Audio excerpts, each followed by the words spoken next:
चलो देखो यार ध्यान से,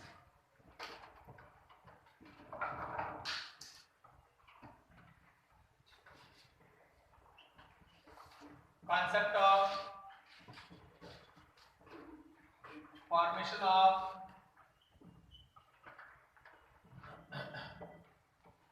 metal carbonyls, मेटल कार्बोनाइल्स का फॉर्मेशन। ठीक है, अच्छे से समझिएगा, बहुत इंपॉर्टेंट है, अलग से सेक्शन ही। बुक में अगर तुम ध्यान से देखोगे तो बहुत सारा मेटल कार्बोनाइल ग्रुप मतलब कार्बन मोनोऑक्साइड के साथ है बॉन्डिंग बना के मेटल कार्बोनाइल्स का फॉर्मेशन करता है। लेकिन ये जो मेटल कार्बोनाइल का फॉर्मेशन है वो अलग तरह का एक बॉन्डिंग सिस्टम ही फॉलो करता है। उसके लिए थोड़ा सा आपको 11 पे चलना पड़ेगा। कार्बन मोनोऑक्साइड, इसके अंदर टोटल नंबर ऑफ इलेक्ट्रॉन 6 और 8 14 इलेक्ट्रॉन है। थोड़ा बॉन्डिंग के बेसिस पे जो आप मॉलिक्यूलर वाइब्रेशन थ्योरी पढ़े हैं उसके बेसिस पे इसका configuration sigma 1s sigma star 1s याद आ रहा, sigma 2s sigma star 2s, उसके बाद फिर पाई 2px equals to pi 2py, उसके बाद सिग्मा 2pz, फिर आगे आ जाएगा pi star 2px equals to pi star 2py and then sigma star 2pz। अब देखो 14 इलेक्ट्रॉन को फिल करो, 2 2 4 2 6 2 8 2 10 2 12 और 2 14। जब आप ये 14 इलेक्ट्रॉन फिल कर देते हैं तो आप देख पाइएगा कि उसका जो पाई वाला ऑर्बिटल्स है वो खाली बच गया, खाली बच गया। समझ गए? अब देखिए होता क्या है, आप जब कार्बोनाइल बनाते हैं, जब आप कार्बोनाइल कंपाउंड का फॉर्मेशन करते हैं तो कार्बोनाइल में कार्बन के पास एक पेयर ऑफ इलेक्ट्रॉन, ठीक है, और इसके पास ये वाला जो हमारा ऑर्बिटल है, ये वाला जो पाई स्टार 2px और पाई स्टार 2py है, उसका याद है आप लोग को शेप ऐसा होता है, ये 11 कर लो, ठीक है। अब बगल में है मेटल, मेटल के पास कुछ खाली d ऑर्बिटल है और कुछ भरा हुआ d ऑर्बिटल है, फिल्ड d ऑर्बिटल। ये है आपका एम्प्टी d ऑर्बिटल, बहुत ध्यान से समझिएगा, एम्प्टी d ऑर्बिटल, और ये है उसका field d orbital, field d orbital. बोलेगा सर ये एम्प्टी d ऑर्बिटल और फिल्ड d ऑर्बिटल क्या होगा? अभी आप देखेंगे, जैसे आप आयरन लिए, कार्बोनाइल जो हमारा CO है वो एक स्ट्रॉन्ग लिगेंड है, वो जब आएगा तो जितना भी अनपेयर्ड इलेक्ट्रॉन है सबसे पहले पेयर्ड कर देगा। तो जिनको पेयर्ड कर दिया, जिनमें इलेक्ट्रॉन्स को पेयर्ड कर दिया, वो सब इलेक्ट्रॉन इस फिल्ड d ऑर्बिटल में चला गया, और जो जो खाली किया था, इसको धकेल धकेल किया ना उधर पेयर किया था, तो वो सब खाली एम्प्टी d ऑर्बिटल क्रिएट हो गई। अब होता क्या है कि जो हमारा कार्बोनाइल का CO है जिसके पास इलेक्ट्रॉन है, वो अपना इलेक्ट्रॉन पेयर इस खाली d ऑर्बिटल में देके जनरल कोवलेंट बॉन्ड बना लेता है। जो हम सीखे कि ligand will donate a pair of electron to the empty d orbital of metal to form a coordinate covalent bond, होता है, कोई दिक्कत नहीं। But at the same time nature में यहाँ एक ऐसा सिस्टम भी अवेलेबल है कि किसी के पास है खाली ऑर्बिटल्स, इसको लिखते हैं तो वैसे empty pi star orbitals, correct है? किसी के पास है खाली pi star orbital और बगल में है भरा हुआ d ऑर्बिटल। तो यहां होता है जिसको आप जनरल भाषा में बोलते हैं बैक बॉन्डिंग। ये जो आपका भरा हुआ ऑर्बिटल है, ये जो आपका भरा हुआ d ऑर्बिटल है मेटल का, वो अपने खाली d ऑर्बिटल, खाली जो हमारा एंटी बॉन्डिंग मॉलिक्यूलर ऑर्बिटल था कार्बोनाइल के साथ, उसके साथ बैक बॉन्डिंग करता है to create some pi linkage. Sigma bond तो है, साथ में creating some pi linkage after back donation. Back donation के साथ कुछ पाई लिंकेज का भी फॉर्मेशन होता है। बात समझ में आ रही है क्या बोल रहे हैं? जनरल भाषा में जहां भी हमारा लिगेंड किसी सेंट्रल मेटल एटम के साथ अटैच हुआ, केवल ये बॉन्ड था, सही है, ये बॉन्ड नहीं था। लेकिन कार्बोनाइल का जब फॉर्मेशन होता है तो सेंट्रल मेटल एटम अपना कोऑर्डिनेट कोवलेंट बॉन्ड तो लिगेंड के साथ बनाता ही है, साथ में बैक डोनेशन के थ्रू कुछ पाई कैरेक्टर को भी जनरेट करता है। तो यहाँ पे केवल सिंगल बॉन्ड कैरेक्टर से हट के एक्स्ट्रा पाई कैरेक्टर मिलता है जो मेटल कार्बोनाइल्स को स्ट्रांगली स्टेबल बनाता है। ठीक है, आपसे अगर कोई पूछे कि मान लीजिए हमारे पास आयरन का कॉम्बिनेशन वाटर के साथ है, आयरन का कॉम्बिनेशन Cl के साथ है, आयरन का कॉम्बिनेशन CO के साथ है, तो सबसे अच्छा बॉन्डिंग कहाँ है या सबसे स्टेबल कौन है? तो मेटल कार्बोनाइल्स। कारण एक्स्ट्रा पाई कैरेक्टर जो बैक बॉन्डिंग की वजह से आता है। इसी को हम लोग कहते हैं synergic bond system, synergic bonding.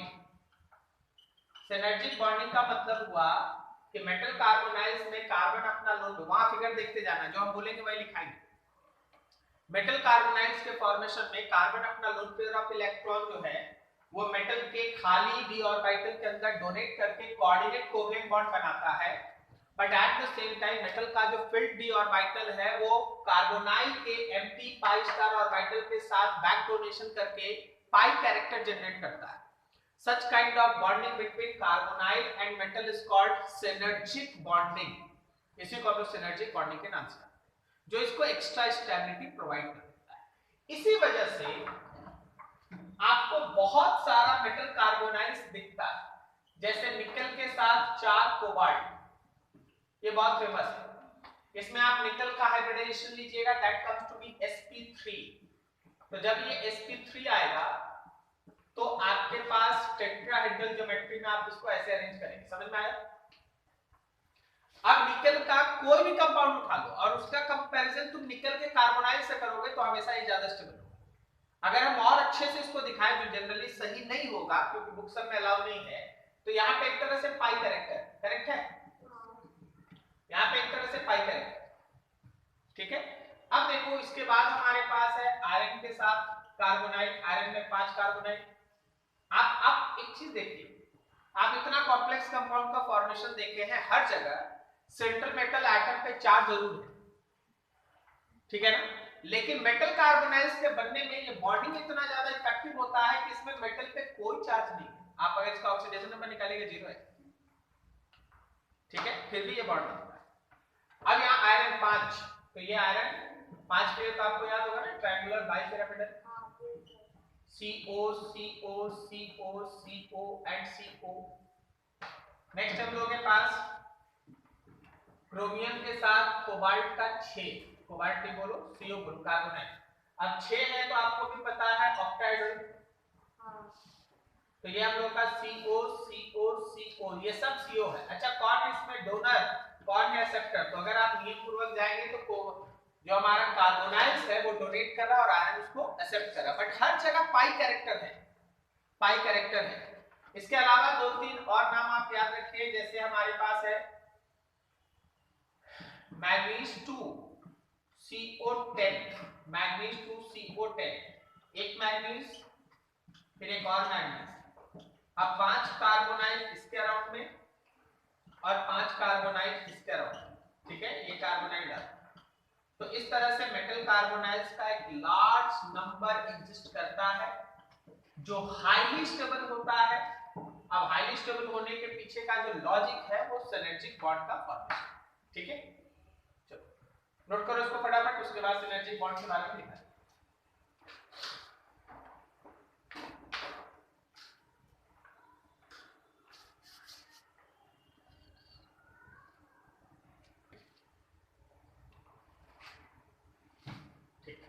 नीचे लिखिए,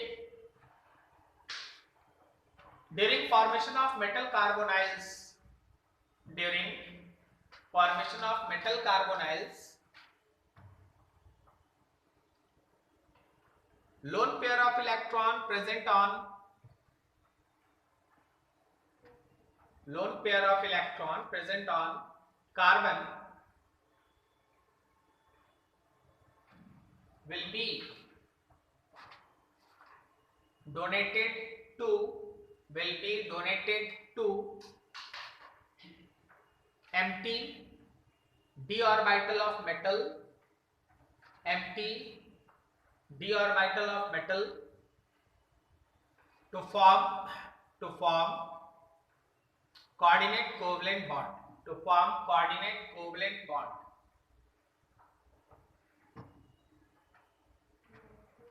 To form coordinate covalent bond. To form coordinate covalent bond. First off, at same time,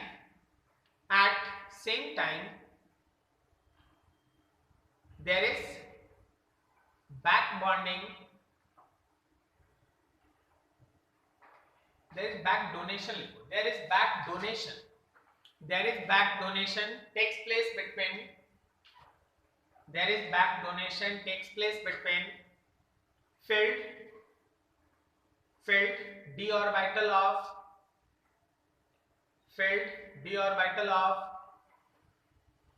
metal and empty filled d orbital of metal and empty pi star orbital of CO, empty pi star orbital of CO to make pi bond between metal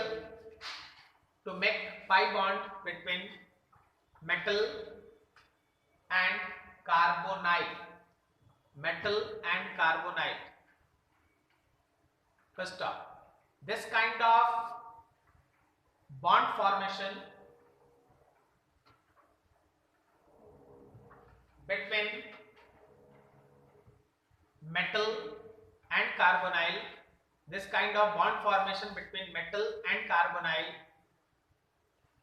is known as synergic bonding.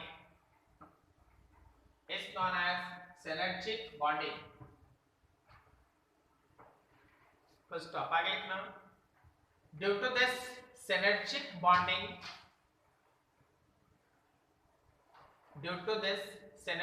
bonding, metal carbonyls have very high stability. Due to this synergic bonding, metal carbonyls have very high stability. ये बोले थे ना, metal carbonyls है very high stability. ठीक है, ये metal carbonyls के stability को चलो ठीक है भाई, आप लोग का नोट हो गया है ऑनलाइन में. इसको हटा रहे हैं, इसी में दूसरा टॉपिक ऐड कर देते हैं.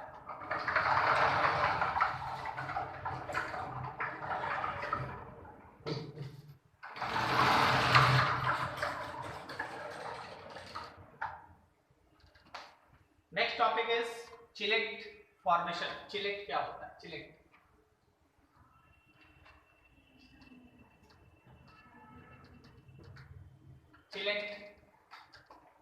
फॉर्मेशन या चिलेट रिंग फॉर्मेशन.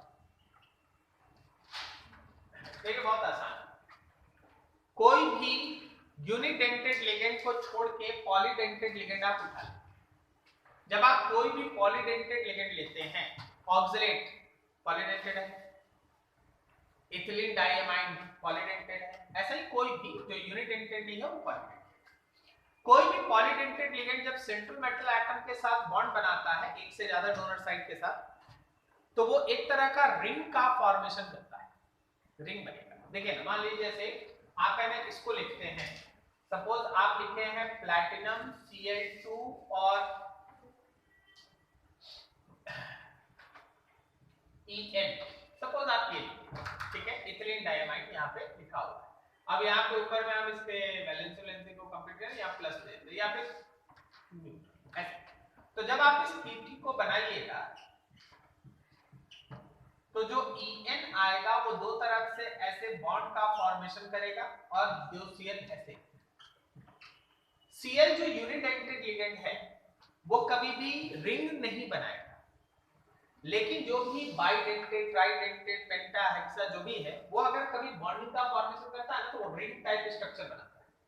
ये जो रिंग टाइप स्ट्रक्चर है इसी को हम लोग चिलेट रिंग कहते हैं. ठीक है, और किसी भी मॉलिक्यूल के अंदर जितना ज्यादा नंबर ऑफ चिलेट रिंग्स का फॉर्मेशन होगा, याद रखना उसका स्टेबिलिटी उतना ही ज्यादा होता है. इसी को हम लोग चिलेट रिंग कहते हैं। ये चिलेट रिंग है आपका, और जितना ज्यादा इसका नंबर होगा स्टेबिलिटी उतना ही ज्यादा होगा। जैसे मान लो एक तुम्हारे पास ये रहा, और हम तुम्हारे सामने एक दूसरा दे दे जिसमें बोले टीटी के साथ en होल 2 है और ऊपर में 2 प्लस है। अब देखो यहाँ पे जब तुम प्लैटिनम मॉलिक्यूल लोगे तो इसके पास दो चिलेट रिंग बन जाएगा, एक इस en के साथ, एक इस en के साथ। तो अगर हम आपसे बोले कि भाई दोनों में से ज्यादा स्टेबल कौन है, तो that second one is more stable because it contain two chelate rings compared to first one. Okay, लिखो चिलेट फॉर्मेशन, लिखना इसमें चिलेट फॉर्मेशन, लिखना इसमें when any polydentate ligand is bonded with center metal atom,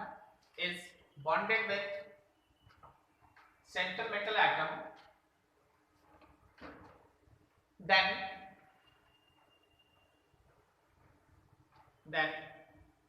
there is formation of ring takes place between metal atom and polydentate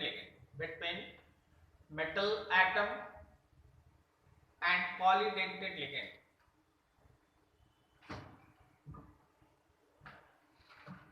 First term. This type of ring formation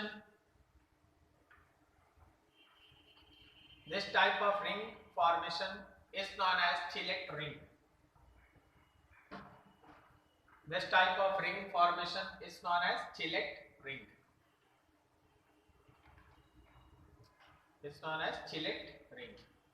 First term, उसी में आगे लिखना. Higher the number of Chillet rings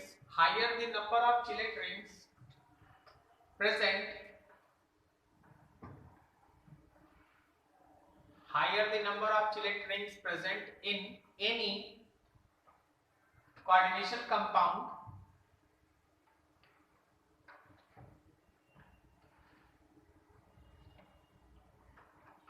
more will be its stability. Higher the number of Chillet rings present in any coordination compound, more will be its stability. ठीक है, चलिए इसको बना लीजिए आप। उसके बाद हम लोग स्टेबिलिटी ऑफ कॉम्प्लेक्स पढ़ेंगे।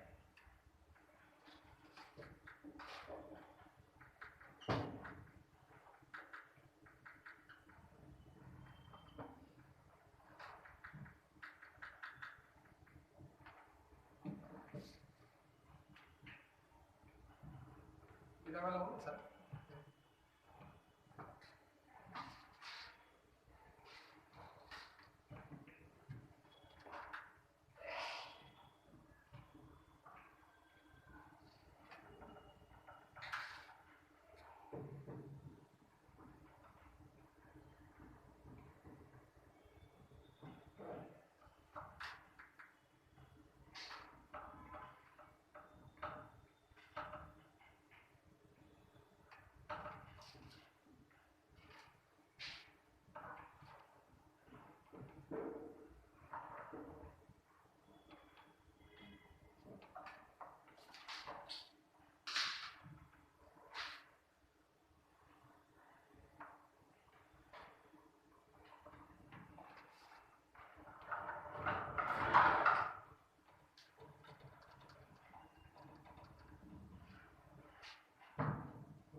चलो आगे देखो स्टेबिलिटी ऑफ कॉम्प्लेक्स। कोई भी कॉम्प्लेक्स के बनने के पीछे, कोई भी कॉम्प्लेक्स कंपाउंड बनने के पीछे थोड़ा आयनिक इक्विलिब्रियम का कांसेप्ट देखिए। जनरल भाषा में ये होता है कि मेटल जो है वो n नंबर ऑफ लिगेंड्स के साथ मिलके n नंबर ऑफ लिगेंड मिल जाता है, ये कॉम्प्लेक्स बन जाता है। ठीक है, लेकिन ये स्टेप बाय स्टेप का प्रोसेस है, एक स्टेप में नहीं होता। जो इसके अंदर आप देखोगे तो मेटल पहले एक लिगेंड के साथ मिलता है और Ml का फॉर्मेशन करता है। और इसमें इक्विलिब्रियम कांस्टेंट को आप K1 मान, ठीक है, होगा ना रिएक्शन। अब अगर इक्विलिब्रियम बोल रहा है तो यहाँ पे एक रिवर्सिबल साइन ले। फिर अगले स्टेप में क्या होगा, जो Ml है वो फिर से L नंबर ऑफ लिगेंड के साथ मिलेगा और Ml2 बन जाएगा, सही जा रहा है।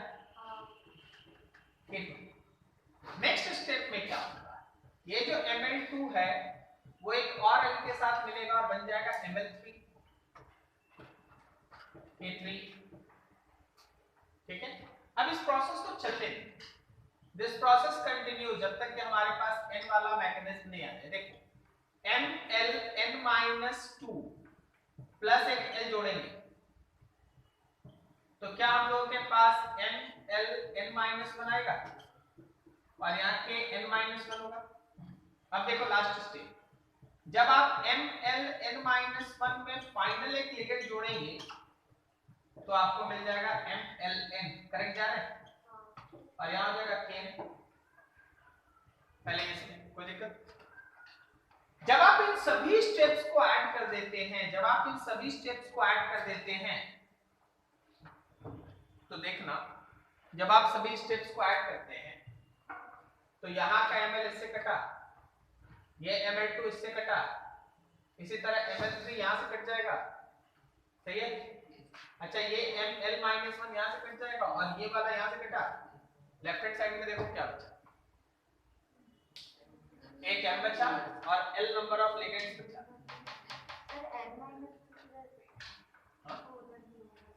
यहाँ इसके ऊपर एक स्टेप होगा ना, ठीक है, उसे कट जाएगा, फिर ये इसे कटा और राइट हैंड साइड में कौन बचा, केवल ये बचा।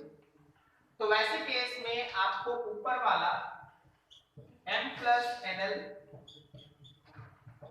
MLn का फॉर्मेशन मिलता है और इसके लिए मान लीजिए इक्विलिब्रियम कांस्टेंट है K इक्विलिब्रियम, इसको हम लोग फॉर्मेशन कांस्टेंट के नाम से नहीं जानते, फॉर्मेशन कांस्टेंट। अभी इक्विलिब्रियम हो रहा है मतलब लिगेंड से मेटल का जो हमारा कॉम्प्लेक्स है उसका फॉर्मेशन हो रहा है, तो इसको हम लोग फॉर्मेशन कांस्टेंट भी कहते हैं। अब आपको अगर आयनिक इक्विलिब्रियम का कांसेप्ट याद है, अगर बहुत सारे रिएक्शंस को ऐड करने से आपको कोई नेट रिएक्शन मिलता है तो इसका जो इक्विलिब्रियम कांस्टेंट है वो इंडिविजुअल का जितना भी इक्विलिब्रियम कांस्टेंट है सबका प्रोडक्ट होता है, सबका प्रोडक्ट होता है, ठीक है। सो आप ऐसे समझो कि K equilibrium is equals to K1 of first step, K2 of second step, K3 of second step, third step and Kn of nth step. This is the equilibrium constant बोलिए या formation constant for the complex compound, आप इसका नाम लिख सकते हैं। अब एक लाइन हम तो आपको ऐसे भी छोड़ सकते, कोई दिक्कत नहीं, लेकिन कभी-कभी इसको लॉग के टर्म में देता है, लॉग। अच्छा अगर दोनों तरफ लॉग लीजिएगा तो क्या होगा, बस हम यहीं पे यूज कर ले थोड़ा जगह, टेकिंग लॉग बोथ साइड्स, उसके नीचे समझिएगा टेकिंग लॉग बोथ साइड्स, दोनों तरफ लॉग लीजिए, बोलिए क्या आ जाएगा, क्या हम लिख सकते हैं log k eq is equals to, बोलो log k1 plus log k2 plus log k लिखते हैं, ठीक है। सुनो, कोई भी कॉम्प्लेक्स जब बनता है with the help of n number of ligands तो उसका k eq आता है, आप बोलो तो ओवरऑल फॉर्मेशन कांस्टेंट, और कोऑर्डिनेशन कंपाउंड के टर्म में बोलो तो stability constant, stability constant. Higher the value of k equilibrium stability constant, more will be stability of complex, complex का स्टेबिलिटी उतना ही ज्यादा होगा, ठीक है। जिसका k इक्विलिब्रियम बोलो, जिसको हम स्टेबिलिटी कांस्टेंट, जिसको हम फॉर्मेशन कांस्टेंट के नाम से जानते हैं, जितना ज्यादा इसका वैल्यू होगा उस कॉम्प्लेक्स के बनने में उतना ही ज्यादा एनर्जी रिलीज हुआ है, या यूं कहो उसका स्टेबिलिटी उतना ही ज्यादा है, ठीक है।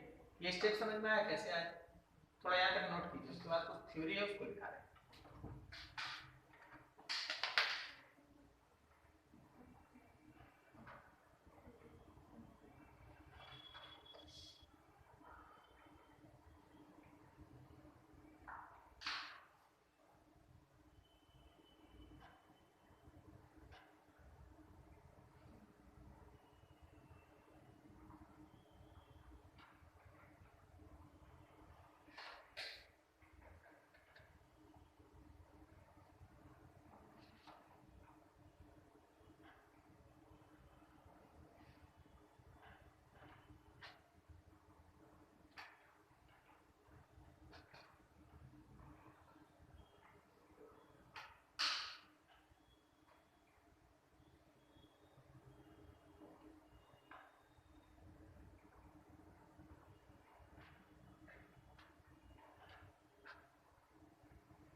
नीचे लिख लो statement,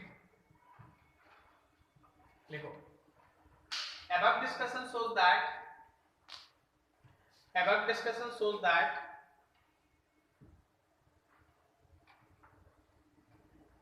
during formation of any complex compound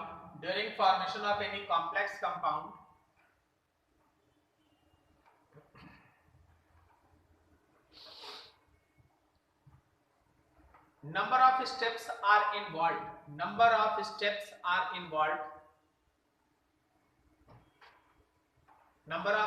are involved and each step have some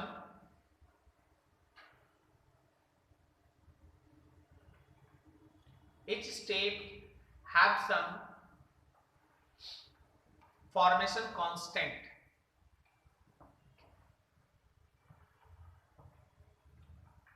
First off, overall formation constant of complex or stability constant of complex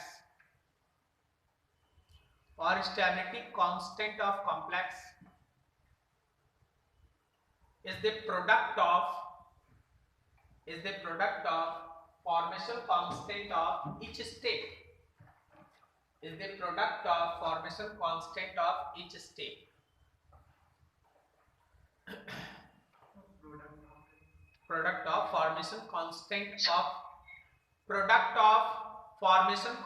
of each step.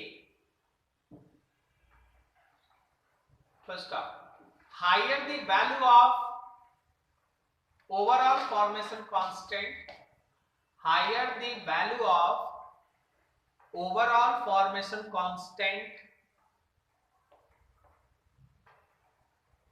or stability constant, higher the value of overall formation constant or stability constant, comma, more will be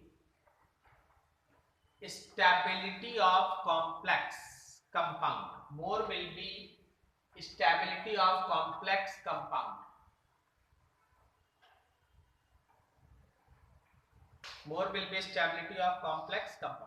ठीक है।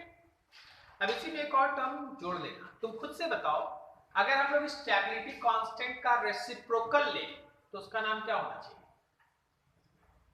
Instability. जैसे तुम के निकाला, जैसे यहाँ पे आप के लिए, तो ये हमारे कॉम्प्लेक्स के फॉर्मेशन का स्टेबिलिटी कांस्टेंट है। अगर आप 1/k लेते तो इनस्टेबिलिटी, के बड़ा तो कॉम्प्लेक्स स्टेबल और रेसिप्रोकल छोटा तब ना कॉम्प्लेक्स स्टेबल।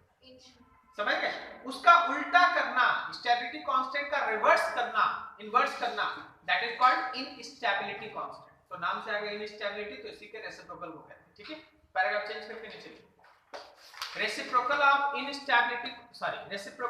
स्टेबिलिटी कांस्टेंट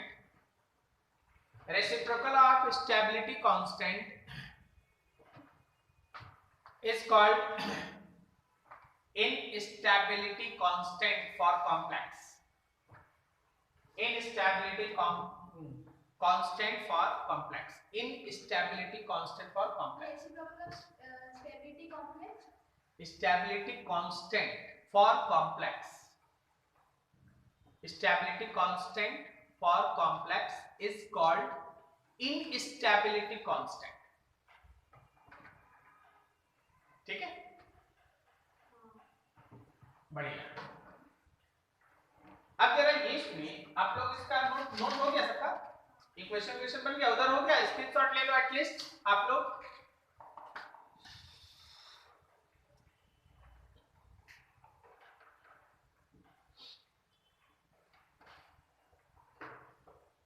हो गया जी?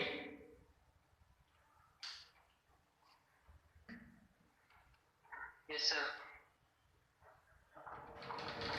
अच्छा, आप लोग बहुत कोई आज आए हैं, इतना देर से आप लोग रिप्लाई क्यों करते हैं ऑनलाइन? मतलब ऐसे ही पूछ, जैसे हम पूछ लिए हो गया जी, फिर आप लोग सबको क्या सोचते हैं कि कोई बोल दे और जो माइक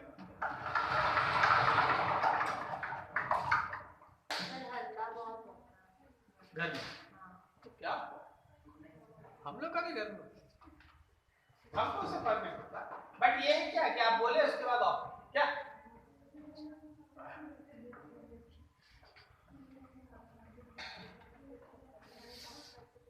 चलो ठीक। अच्छा, इतना मेहनत हो क्या रहा है? पहला बात तो ये है कि चिलेट पढ़ाना, फिर से स्टेबिलिटी के बारे में बताना, ये हो क्या है।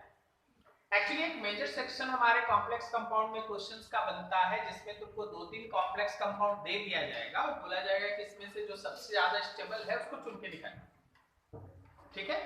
स्टेबिलिटी, कॉम्प्लेक्स कंपाउंड के स्टेबिलिटी को डिसाइड करने का कुछ फैक्टर्स है।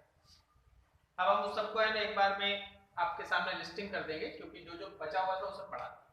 सबसे पहला चीज, अगर किसी कॉम्प्लेक्स कंपाउंड का स्टेबिलिटी कांस्टेंट ज्यादा है तो ज्यादा स्टेबल, लेकिन ये डाटा तो एक्सपेरिमेंट का है, इक्विलिब्रियम से आता है। ठीक है, तो ये बहुत बार डाटा आपको अवेलेबल नहीं होता है। चलिए एक बात समझ गए, अगर स्टेबिलिटी कांस्टेंट ज्यादा है, फॉर्मेशन कांस्टेंट ज्यादा है तो ज्यादा स्टेबल, इसमें कोई दिक्कत नहीं।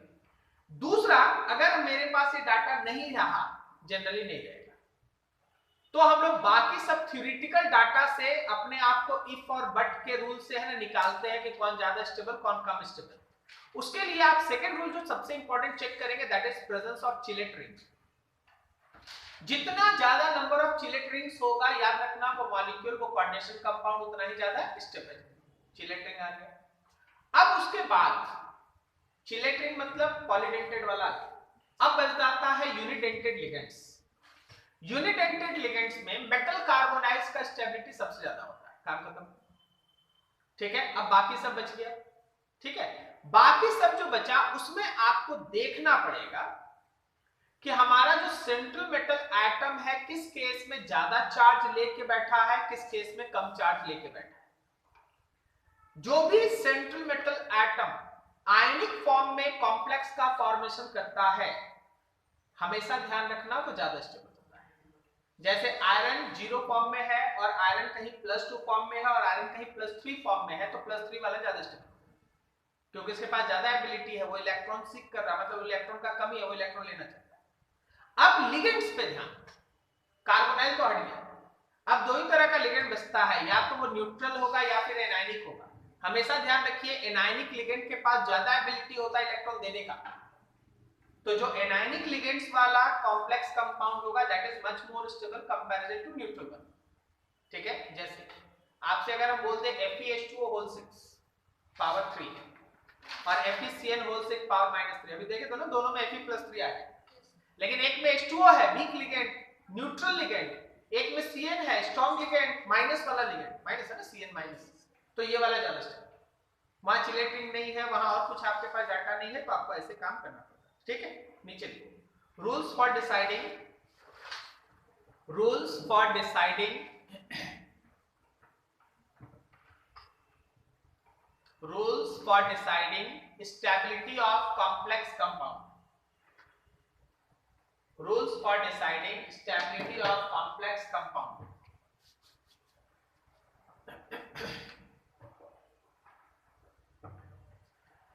फर्स्ट में लिखना, higher the value of stability constant,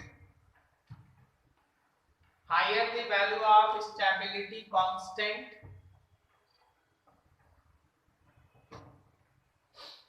more will be stability of complex compound, more will be stability of complex compound. Higher the value of stability constant, more will be stability of complex compound. आगे higher the number of, second point, higher the number of chilet rings, higher the number of chilet rings in any complex compound, higher the number of chilet rings in any complex compound, comma more will be its stability. More will be its stability. Next, third point. Metal carbonyls are highly stable. Metal carbonyls are highly stable.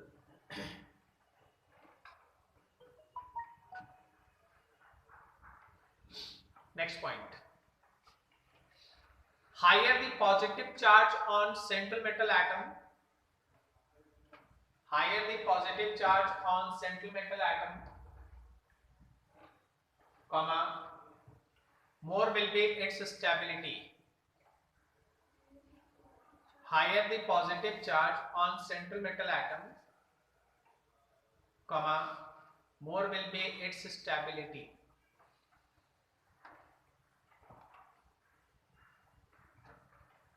Next point. Complex compound containing anionic ligand, complex compound containing anionic ligand is more stable than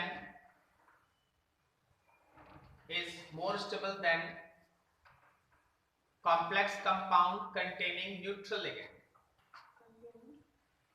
Anionic ligand is more stable than containing anionic ligand is more stable than complex compound containing neutral ligand.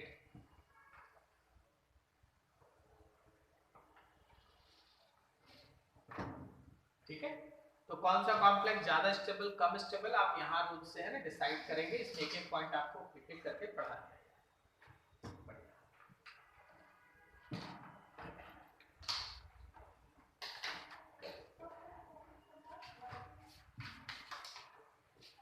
चलो एक last है ना छोटा सा है section, लेकिन ये syllabus में आपके नहीं है. That is called organometallic compound. क्योंकि अब कुछ हम नया स्टार्ट भी नहीं करेंगे, तो इसी को आप देख लो. ऑर्गेनोमेटालिक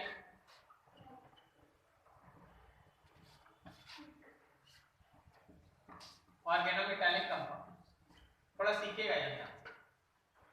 कोई भी ऐसा कंपाउंड जिसमें ऑर्गेनिक कंपाउंड का जो कार्बन है वो मेटल के साथ बॉन्डेड होता है, जैसे जीआर ग्रिग्नार्ड रेजिन. कोई भी ऐसा कंपाउंड जिसमें ऑर्गेनिक कंपाउंड का कार्बन मेटल के साथ बॉन्डेड होता है उसको हम लोग ऑर्गेनोमेटालिक कंपाउंड. ठीक है ना. कार्बन ऑफ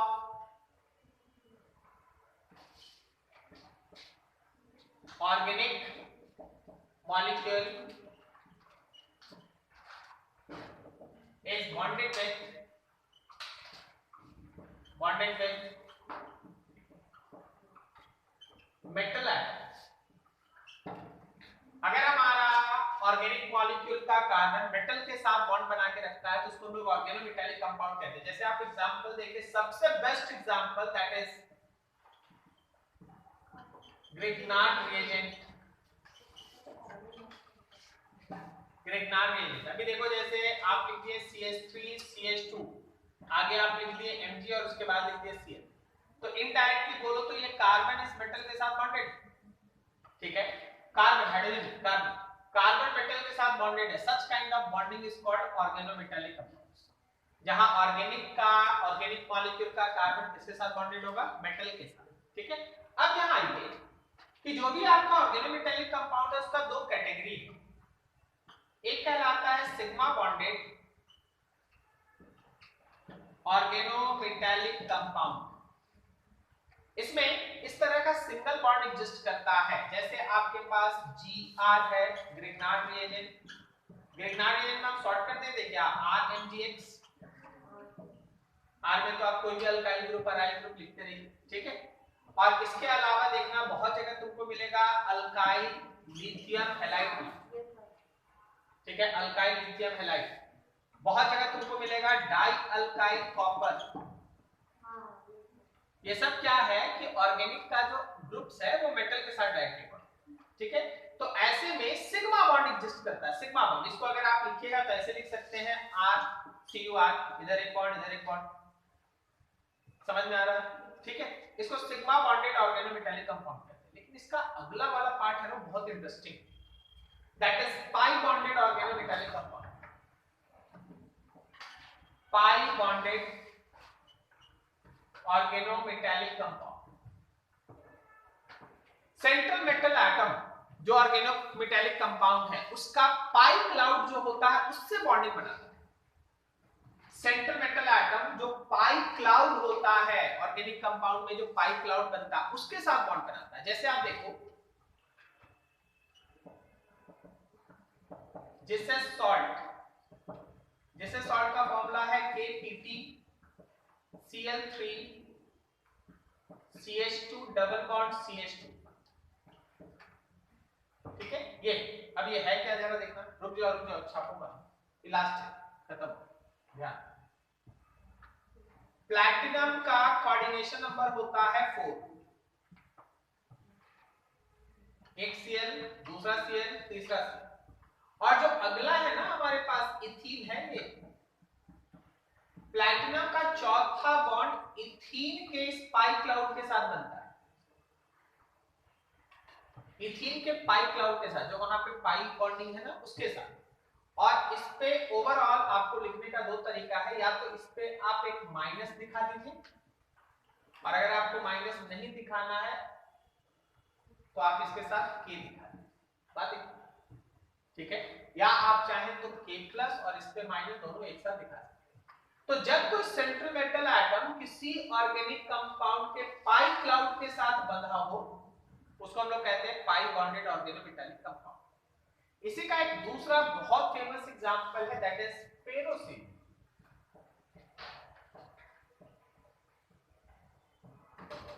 ठीक है, पेरोसिन में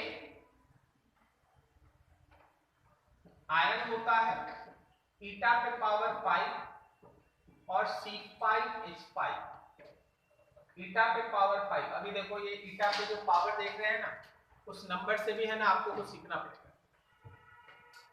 कितना कार्बन के पाई क्लाउड के साथ सेंट्रल मेटल एटम एक बार में बॉन्डेड है। जो ईटा पे ये जो नंबर दिखाई दे रहा है ना, ये वही दिखा रहा है। क्या यहाँ पे 2 कार्बन के पाई क्लाउड के साथ प्लैटिनम बंधा है? तो आप यहाँ ध्यान रखिए, यहाँ ईटा पे पावर 2 होगा। ठीक है, ये 2 क्या दिखा रहा है कि 2 कार्बन के पाई क्लाउड के साथ सेंट्रल मेटल एटम बंधा है। अब वहां पे 5 कार्बन होगा और वो भी होल 2 है। देखिए इसका पहले तो 5 कार्बन का आप एक रिंग बनाइए, 5 कार्बन का एक रिंग बनाइए और उसके अंदर पाई बॉन्ड ऐसे घूम रहा है। इसी तरह फिर से आप 5 कार्बन का एक रिंग बनाइए, उसके अंदर पाई बॉन्ड बन रहा और इन दोनों के बीच सैंडविच की तरह आयरन है ना, दोनों के साथ बॉन्डेड। ये है इसके पास पेरोसिन का कॉम्प्लेक्स। आयरन ऊपर वाले 5 कार्बन के बीच का जो पाई क्लाउड है उससे भी बॉन्डेड है, और नीचे वाला जो 5 है उसके साथ भी है ना आयरन बॉन्डेड। आपके पास जब आप है ना अपना क्वेश्चन बैंक पलट के देखिएगा, ठीक है, स्कूल का नहीं, स्कूल वाला तो खत्म है, ठीक है। तो आपको इस तरह का क्वेश्चन मिलेगा जिसमें आपसे पूछा जाएगा कि ईटा पे जो पावर है वो क्या दिखाया है, या नीचे पूछ लेगा कि how many number of carbon pi bond will be associated with iron. तो आपको ये ईटा का नंबर डिसाइड कर देख के देना पड़ेगा, ठीक है। और ऐसे केस में कभी-कभी तो डायरेक्ट नाम देख के आपसे पूछ लिया जाता है कि हाँ भाई कौन सा स्ट्रक्चर इसको सेटिस्फाई कर रहा है। तो जैसे सॉल्ट और फेरोसिन, ये दो हो यार, ठीक है, नोट करो यार।